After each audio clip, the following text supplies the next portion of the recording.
Dependiendo de la forma en la que se presente el bruxismo, se pueden diferenciar los siguientes.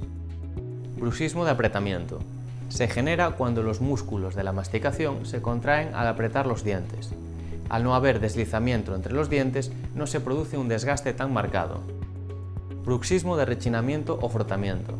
En este caso, se genera una fricción de los dientes al contraer y relajar los músculos de la masticación. Esta forma de bruxismo puede producir un gran desgaste dental o atrición. Bruxismo diurno o de vigilia. Como su propio nombre indica, consiste en apretar los dientes inconscientemente estando despierto. Suele manifestarse con otros hábitos como apretar los labios entre los dientes o morderse las uñas. Bruxismo nocturno o del sueño.